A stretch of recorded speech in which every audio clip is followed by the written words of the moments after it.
Good morning. Welcome to Tea Time. I am here in Germany, and it was my plan to do this outside because it's absolutely beautiful here in Ulfeg. But it is stormy and windy, and I figured you wouldn't be able to hear me very well. So I am indoors for tea time today.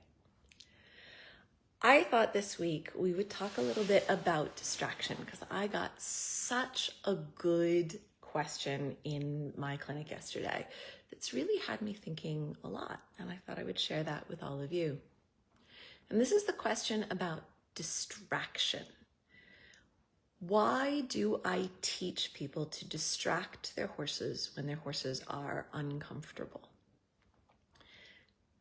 The parallel was brought up that if children are upset, there's a lot of parenting theories that you don't want to distract them from being upset. You want to let them process it and let them go through it and give them room to feel what they feel until it passes.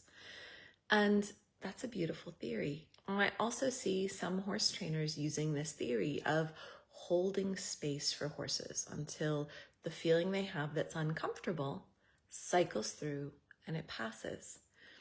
It's not wrong, it's not bad. It's not what I do because I find you have to control a horse with a halter, a round pen, control of their food resources if you want them to sit with discomfort. A horse generally is not going to choose to sit with discomfort. Generally speaking, a horse is going to choose to distract themselves in some way when they feel uncomfortable. And it's predominantly going to be pushing on their friends, pulling away from their friends, pushing on an object, pulling away from an object they're scared of. This action of pushing or pulling is generally the way horses choose to distract themselves from a feeling of discomfort. So when we work with horses in freedom, we find that watching their natural cycles, when they get uncomfortable, they're going to do something about it. They're going to do something that distracts them from the feeling they have internally. So if I really want to respect their natural patterns, I find it's best to work with the horse, not against the horse. Is there some value in using a tool and just helping them sit and let the feelings run through them until they pass? Absolutely. That is one way of doing it. When I choose to work without tools, I have to work with their natural tendencies a little bit more. I can't pressure a horse to do something it wouldn't choose. Now, I can shape them a little bit. So the way that I shape them is they are going to make the choices they make. That's the whole point of freedom. Out of the choices they make, I can give them more attention for some of those choices and less attention for others of those choices. For example, when they push on someone or something, I can just walk past it as if it's not happening, if it's safe enough. When they are scared and they pull away from something fast, I can just walk past it like it's not happening if it's safe enough. Horses are a herd animal, so they want a response from herd mates. And if I don't give them any response for those behaviors slowly become less likely to be used in the future. Now, I'm not saying we're going to eradicate them. They're very natural behaviors, but I'm saying they become less and less likely if we don't respond to them. Now, what do we respond to? We're going to respond to when they use their five senses, their ears, their eyes, their sense of smell, their sense of feeling. These are ways they can distract themselves from their inner pain, chaos, discomfort that are really good for the relationship. I think if they use their sensory system to distract themselves, it is much better than if they use their physical system to distract themselves. Both are perfectly natural behaviors, but there's one of them that I think benefits the horse more than the other. So that one that I think benefits the horse is using the sensory system more than the physical system. Is it okay to help them use their sensory system? So if I pick up a handful of sand and I let it fall through my fingers, this creates a visual thing to look at. If that helps my horse use their eyes in a way that makes them distracted from their previous discomfort, is that okay? I think it is. I really think that this is one of the things that we can do, is we can create some sort of visual distraction, auditory distraction, sensory distraction to help them choose to use their nervous system instead of pushing or pulling with their physical system.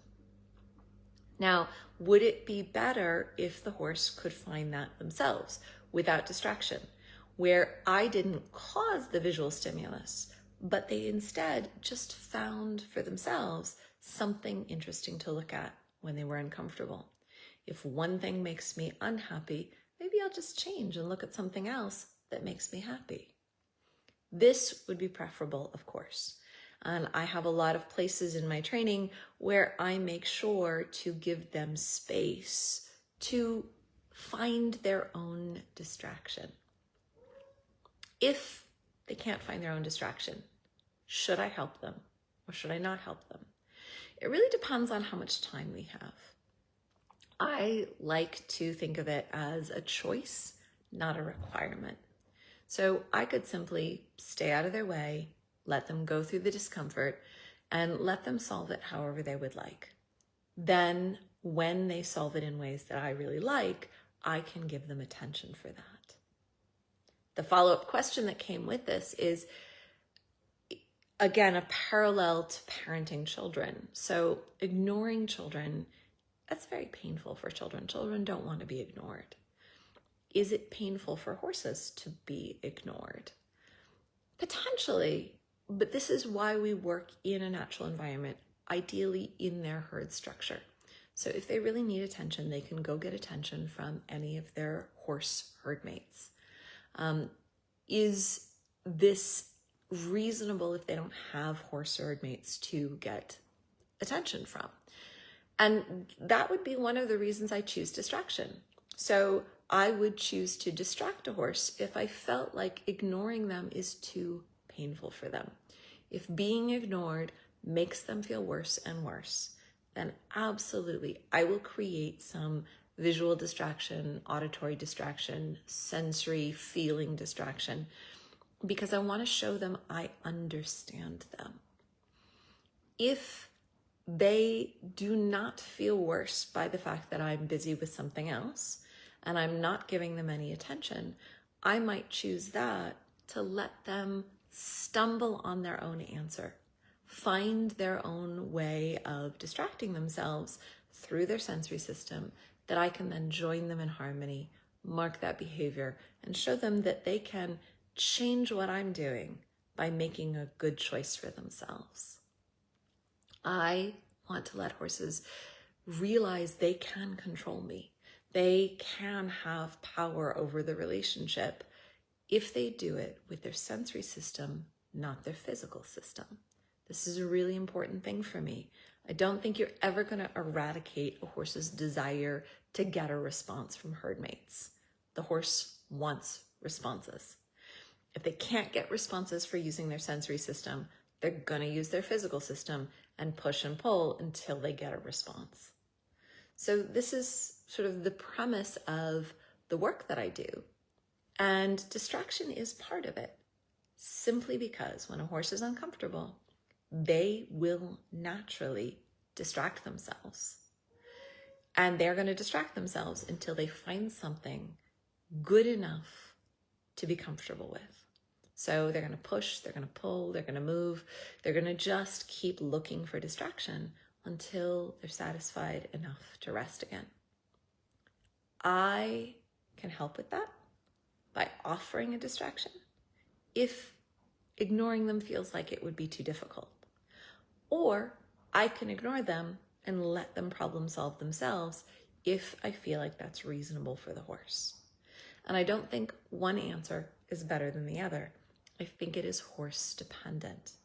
You're going to need to adapt to the horse you have and think, does this horse need me to help them with distraction?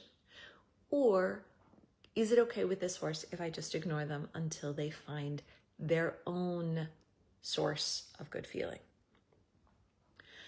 If you really want to put a halter on them and tell them they just need to stand still and let the feeling cycle through them until it passes, I don't think that's wrong or bad. It's just not really an option for me because I'm not going to force the horse to do something it wouldn't naturally do. I'm going to let it make its own decisions and then mark and help them remember the decisions that were best for the relationship. In this way, the horse starts making more and more decisions that are good for the relationship, not just the individual. So hopefully that's a little bit of inspiration for you today on this Tuesday. I'm going to continue to do Tuesday morning tea time first thing in the morning when I get up, whichever country I'm in, because that way I don't get distracted and forget that it's Tuesday, which happens surprisingly often.